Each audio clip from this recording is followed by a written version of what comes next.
Halo semua, selamat datang kembali di channel ini. Ini adalah lanjutan dari pembahasan sebelumnya.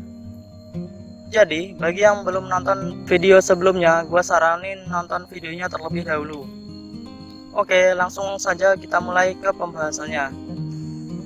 Di malam hari, None menggelar pesta kecil-kecilan untuk merayakan keberhasilan dari Izayoi, Asuka, dan Kasukabe. Saat pesta selesai, Kasukabe pergi ke kamar dan duduk di samping jendela sambil menikmati angin malam yang sejuk melalui lubang jendela. Kasukabe merasa iri kepada Izayoi karena dia berhasil memecahkan masalah kekurangan air yang dia alami komunitas, menyelamatkan Leticia, dan memecahkan teka-teki saat melawan Demon Lord. Dan Kasukabe merasa bahwa Izayoi adalah orang yang sangat luar biasa. Sedangkan Asuka mampu mengubah gurun yang tandus menjadi tanah yang subur hanya dalam waktu 1 bulan, yang jika hanya dikerjakan oleh orang-orang biasa, bahkan membutuhkan waktu hingga beberapa generasi. Meski begitu, Kasukabe bangga karena teman-temannya sangat luar biasa, sambil memberikan senyuman sepi. Sampai pada akhirnya, Kasukabe bertekad untuk memberikan kontribusi yang cukup besar kepada komunitas, sehingga dia mampu membanggakan dirinya dan membantu komunitas. Kasukabe merasa bahwa dirinya belum cukup kuat untuk membantu teman-temannya.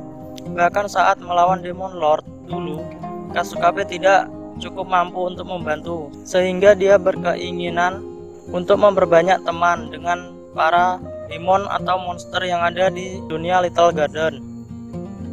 Di lain tempat, Izayoi mandi bersama dengan Lily dan Leticia.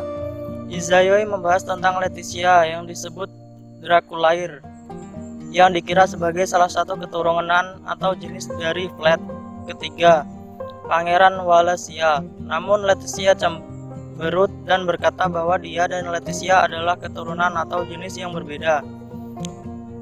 Karena kata Draculair berasal dari kata Draculea yang berarti anak naga, yang berarti bahwa Leticia memiliki darah naga. Naga di sini disandingkan dengan proses bumi tercipta. Ada juga variasi dari seluruh dunia. Di Mesir kuno dikatakan bahwa bumi adalah dewa yang ditutupi oleh tanaman, sedangkan tubuh dari dewi melengkung di langit untuk menahan atmosfer. Izayoi sangat tertarik oleh naga dan ingin melihatnya. Namun dikatakan bahwa tidak ada satupun dokumentasi di Little Garden yang membahas tentang keberadaan naga. Sebagai gantinya, naga menciptakan vampir untuk mengawasi dan menjaga dunia. Setelah Leticia menjelaskan tentang dirinya, Leticia bertanya kepada Izayoi tentang dunia yang ditempatinya sebelumnya.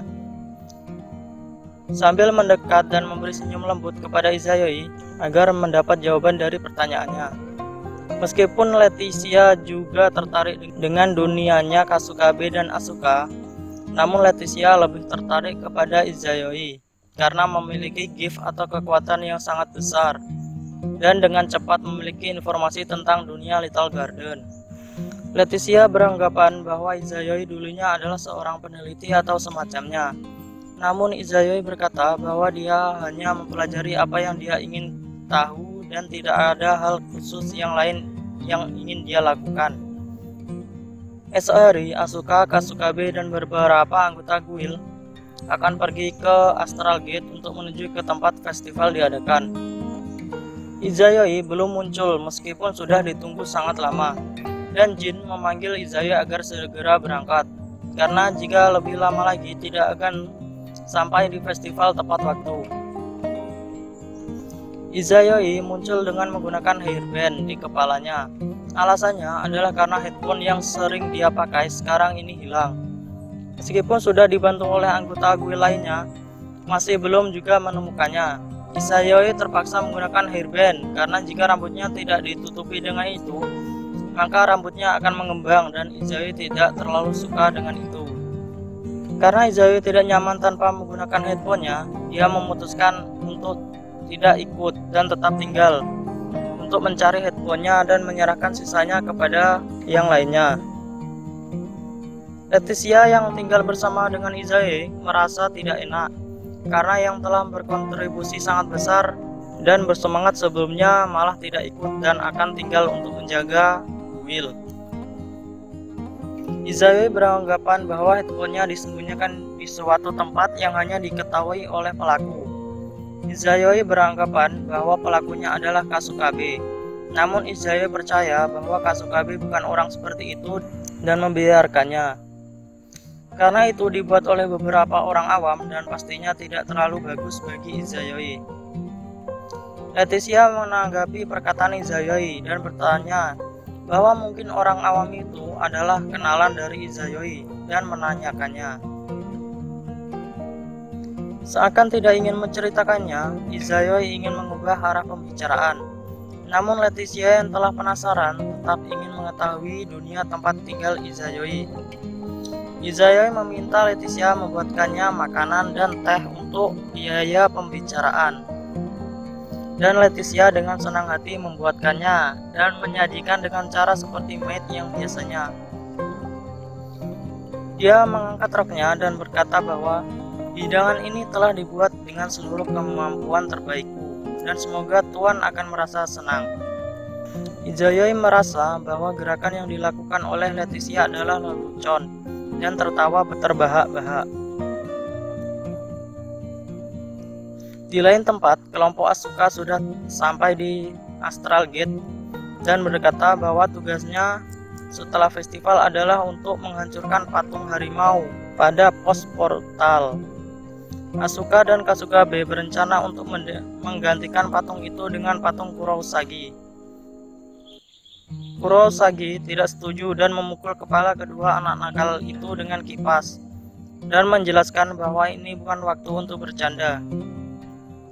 Dan mengeluarkan surat undangan bahwa mereka memiliki 2 undangan dari Dracogryph, yaitu tuan rumah dari festival panen diadakan, dan dari Great Hollywood atau Underwood, tempat para peri dan roh tinggal, sehingga mereka harus mendatangi kedua tempat tersebut. Asuka, Kasukabe, dan Kurousagi masuk ke dalam gate. Astral Gate menggunakan sistem seperti plat abu-abu yang berisikan angka-angka sebagai konektor ke Astral Gate lainnya. Kasukabe dan Asuka memegangi plat mereka masing-masing dan memikirkan tentang Izayoi yang sedang mencari handphonenya. Mereka merasa jika handphone milik Izayoi sangat penting, sehingga dia memutuskan untuk tinggal hanya karena mencari handphonenya. Setelah itu, urutan aktivasi Astral Gate selesai dan siap digunakan. Kembali ke Izayoi yang selesai memakan makanan buatan Leticia. Sambil menunggu anggota guild yang diberi tugas untuk membeli beberapa makanan ringan, Izayoi pergi ke kebun dan melihat kemajuan dari kebun tersebut, yang saat ini dianggap sudah cukup subur. Saat Izayoi menyentuh tanah dengan tangannya, dia merasakan bahwa dalam tanah tersebut terkandung humus dan mineral. Lily menyapa Izayoi yang sedang melihat-lihat kebun. Lily berkata bahwa dia sangat berterima kasih karena tanah yang dulunya hanya gurun sekarang menjadi subur dan dapat ditanami tumbuhan. Leticia muncul dari balik pohon sambil membawa teh dan makanan ringan. Leticia membuka pembicaraan tentang Lily yang terlahir dari keluarga yang pandai merawat binatang. Lily menjelaskan bahwa dia dari keturunan yang terkenal yang mirip dengan Inari kami dari segi kekuatan mereka dan satu-satunya keturunan keluarga mereka yang bertugas untuk merawat ternak kuil. Inari kami dan Inari Okami mungkin terdengar mirip, namun itu tidak benar-benar sama. Menurut legenda, nenek moyang Lily adalah garis keturunan dari Shiro Kitsune yang ahli dalam ilmu keagamaan oleh Dewa Uka atau Uka no Mitama. Dewa Uka sering dilihat sebagai dewa perdagangan, dewa biji-bijian, dewa usaha dan bisnis, dan lain-lain. Itu adalah dewa yang dipuja oleh orang-orang pebisnis. Nama Uka juga bisa diartikan sebagai gandum, sehingga para petani pun ikut memuja Uka no Mitama dan menyebarkan ajaran tentang Dewa Uka. Meskipun Izayoi lahir di abad ke-21, Uka no Mitama juga telah menjadi dewa e-commerce karena industrialisasi dan ekspansi, yang bahkan di daerah ataupun di perkotaan tidak jarang ada altar untuk menyembah rubah yang dilihat sebagai utusan dari Uka no Mitama. Berbicara tentang Ukano Mitama, itu adalah dewa utama dalam ritual Fushimi Inari Taisha. Sejak nenek moyang Lily mendapat kedewaan, maka setidaknya dia akan menjadi utusan rubah dewa. Izayoi bertanya, apakah nenek moyang Lily dulunya adalah bagian dari kuil Nonem juga? Lily berkata iya, tapi pada saat itu nenek moyang Lily sudah cukup tua. Karena itu keturunan yang mewarisi peternakan selama 8 generasi. Setelah itu tidak ada yang mewarisi kedewaan atau yang menjadi penerus sebagai dewa. Kemudian Ibu Lily menjadi generasi ke-9 dan menjadi dewa sampai sekarang. Izayoi bertanya, apakah Ibu Lily juga diambil oleh Demon Lord? Lily menjawab iya. Orang yang memiliki bakat untuk menerima kedewaan, maka Demon Lord tidak akan meloloskannya begitu saja. Izayoi berkata bahwa silsilah keluarga Lily adalah Herald of Ukano Mitama dan ada sebuah kuil yang sama di Little Garden yang terhubung ke kuil yang sama. Meskipun tidak mengarah ke kuil utama, namun Kuro Usagi pernah berkata bahwa ada gunung spiritual di sebelah selatan wilayah 5 digit yang mengarah ke gerbang surga. Jika kita mendaki gunung dan meminta langsung kepada Ukano Mitama, maka masalah akan terselesaikan. Karena dewa utama yang memperoleh kedewaan harusnya tahu lokasi Herald, dan jika semua lancar, maka kita bisa mengetahui lokasi dan identitas dari Demon Lord tersebut. Lily berkata bahwa mendaki gunung spiritual di daerah 5 digit adalah hal yang sulit. Namun Izayoi menanggapinya dengan santai dan berkata, pasti ada blind spot yang kita abaikan, dan mulai menyelidiki gunung spiritual tersebut setelah festival panen berakhir. Berpindah pada ruangan tempat istirahat, Leticia menyiapkan cemilan untuk Izayoi. Leticia mengajukan pertanyaan ke Izayoi tentang masalahnya Izayoi. Awalnya Leticia ingin tahu lebih banyak tentang kehidupan pribadi Izayoi, tapi dia memutuskan untuk menanyakan hal lain. Pertama, Leticia bertanya tentang orang yang berhubungan dengan headphone milik Izayoi. Apakah itu teman atau kenalan? Izayoi menjawab bahwa itu tidak ada hubungannya dengan teman atau semacamnya. Itu hanya prototipe dari organisasi yang sama dengan asal Izayoi seperti yang dikatakan sebelumnya. Izayoi menjelaskan bahwa itu adalah organisasi kesejahteraan untuk anak-anak yatim. Leticia merasa lega karena tidak menanyakan asalnya secara langsung, karena Leticia mengerti jika Izayoi sedikit sensitif jika ditanyakan secara langsung tentang itu. Leticia memiliki pemikiran bahwa untuk orang seperti Izayoi yang memiliki kemampuan langka, dia tidak mungkin menjalani kehidupan normalnya di dunia asalnya, dan orang tuanya pasti tidak akan mampu untuk mempertahankan keadaan mental mereka. Dalam hatinya, Leticia menanyakan siapa manusia yang mampu melahirkan orang seperti Izayoi. Dijelaskan bahwa Asuka adalah seorang Ojo sama dari sektor keuangan. Maka tidak aneh jika nenek moyangnya memiliki hubungan dengan orang lain yang bukan manusia. Adapun kekuatan yang dimiliki oleh Kasukabe, meskipun itu bukan kekuatan bawaan dari lahir, tapi menilai hadiah dari ayahnya, mungkin Kasukabe memiliki garis keturunan pemahat atau alkemi. Oleh karena itu, Leticia menganggap Izayoi seperti dua orang lainnya yang memiliki kemampuan bawaan. Leticia semakin penasaran dengan Izayoi, namun dia hanya terdiam dan memegang ketidaksabarannya dalam hatinya. Menyadari tentang Leticia, Izayoi mengambil inisiatif untuk membicarakan tentang dirinya. Izayoi menceritakan bahwa saat usianya belum mencapai 12 tahun, dia diperlakukan seperti bola untuk tim sepak bola. Ditendang ke sana ke sini, itu bukan dari kerabat, namun dari organisasi ke organisasi, atau dari organisasi ke orang tua asuh, dan orang tua asuh kembali ke organisasi. Leticia bertanya, mengapa seperti itu?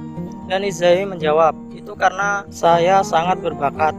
Meskipun banyak yang ingin mengadopsi saya, namun mereka akan segera mengembalikan barang dalam masa percobaan.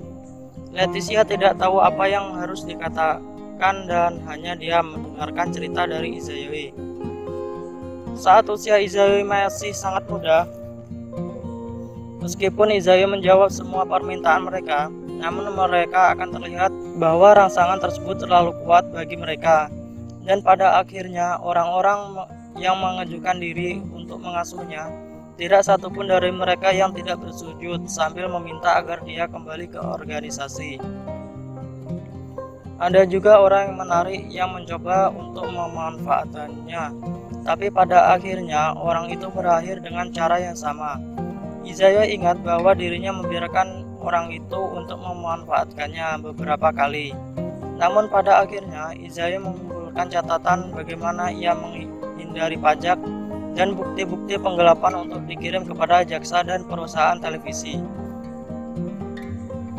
Izayoi berpikir untuk mengirim orang-orang yang mencoba memanfaatkannya ke dalam neraka. Namun itu bukanlah kesenangan untuk jangka panjang. Kemudian Izayoi memutuskan untuk menggunakan mereka agar mendapatkan banyak uang. Tapi itu juga segera membuat Izayoi bosan. Karena Izayoi tidak menemukan apapun yang bisa dilakukan, dia memutuskan untuk menggunakan uang yang telah dia kumpulkan untuk menjadi tuan rumah atau penyelenggara game. Aturannya sangat sederhana, yaitu temukan aku dalam waktu 1 minggu. Izayoi menumpuk uang kertas yang akan dijadikan hadiah dan mengambil foto dengan uang itu. Kemudian menguploadnya di internet untuk mendistribusikannya. Akibatnya banyak orang-orang yang mulai gaduh dan membuat keributan kecil. Meski begitu, kebanyakan dari mereka berhenti dalam waktu 3 hari dan mengeluhkan hal-hal seperti ini terlalu sulit, berikan petunjuk. Tuan rumah memang tidak ingin ada yang menang dari awal, dan keluhan-keluhan lainnya. Izayoi mengangkat bahunya karena merasa kesal.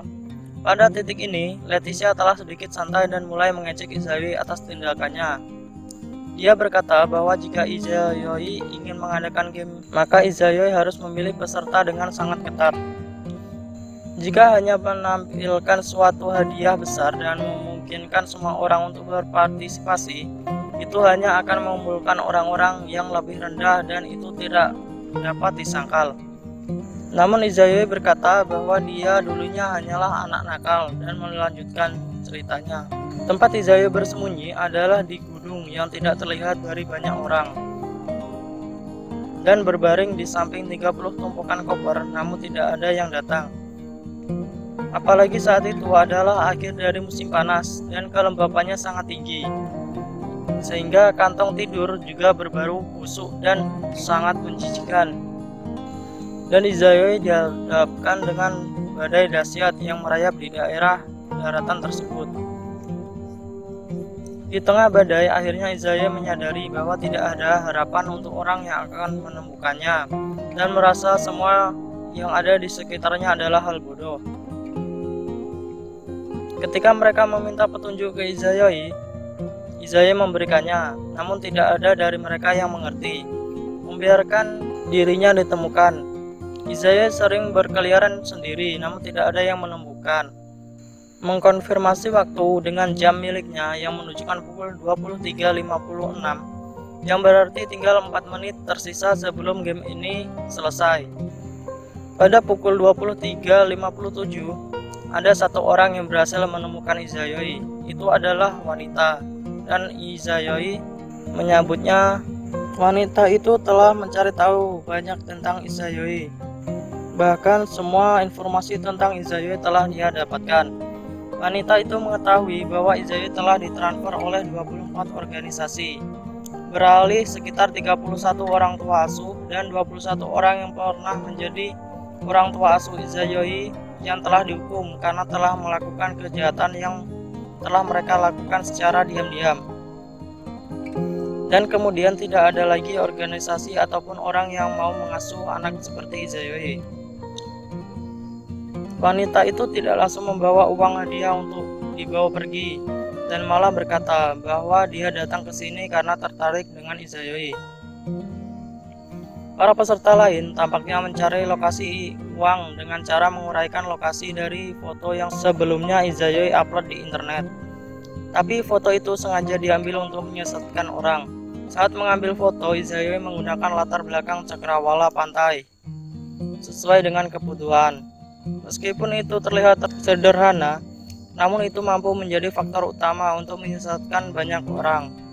Wanita itu mengerti dan mengatakan bahwa metode seperti itu mungkin mendapatkan kuantitas, tetapi tidak kualitas.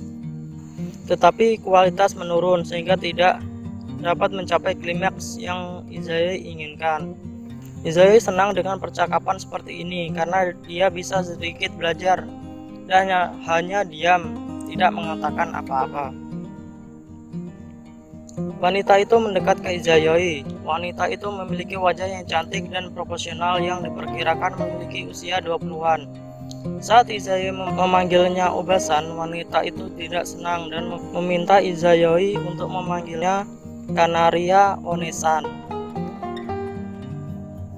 Kanaria bertanya kepada Izayoi tentang tujuannya membuat game ini. Namun setelah berpikir cukup lama, Izayoi masih belum pasti tentang tujuannya membuat game ini.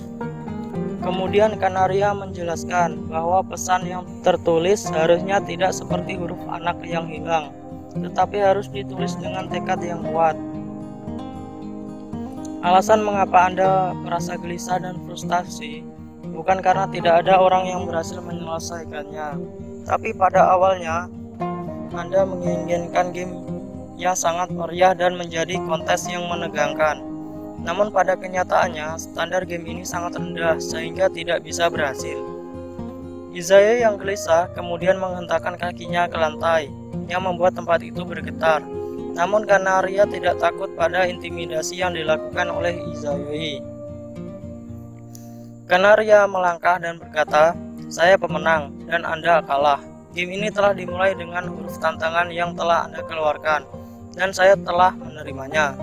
Karena Anda yang berhasil menyelesaikan game Anda memiliki kewajiban untuk memuji sang pemenang sebagai penyelenggara game, yang berarti Anda harus mengakui kekalahan dan game ini akan selesai. Dan ketika game ini selesai, mari kita mulai game baru bersama," ucap Kanaria. Dengan menggunakan uang yang berhasil dimenangkan oleh Kanaria dari game ini, maka Kanaria berencana untuk menggunakannya untuk membuat game selanjutnya dan menunjukkan kepada Izayoi bagaimana menjadi seorang host atau penyelenggara game sejati. Kanaria mengundang Izayoi untuk mengikuti game yang akan diselenggarakan atau dibuat olehnya. Izayoi menanyakan tentang hadiah yang akan didapatkan. Lalu Kanaria mendekat dan menempelkan dahinya ke dahi Izayoi dan berkata, "Jika saya menang, saya akan mendapatkan anak nakal berlidah tajam. Dan jika Anda menang, saya akan selalu menjadi teman bermain Anda seumur hidup. Saya juga akan menyiapkan tempat yang bagus bagi Anda untuk beristirahat dan bersantai." Izayoi berpikir cukup lama, tapi karena dia tidak memiliki rencana lain, maka hadiah itu terserah dengan Kanaria. Dengan itu, Kanaria telah menjadi host dan mengundang Izayoi untuk mengikuti permainannya. Pertandingan antar keduanya berlangsung selama hampir 2 tahun, melintasi batas-batas negara, melakukan perjalanan lintas benua, pergi mencari iblis di Iguzhou Falls, pergi untuk mengkonfirmasi ujung dunia, dan pada akhirnya terbentuk organisasi yang bernama Rumah Asuh Kanaria, yaitu organisasi kesejahteraan anak-anak yang dibangun hanya untuk menerima Izayoi. Terima kasih untuk teman-teman yang sudah mau mendengarkan sampai titik ini, dan jangan lupa untuk like, subscribe, dan share video ini ke teman-teman kalian. Sampai jumpa di video-video selanjutnya. Bye bye.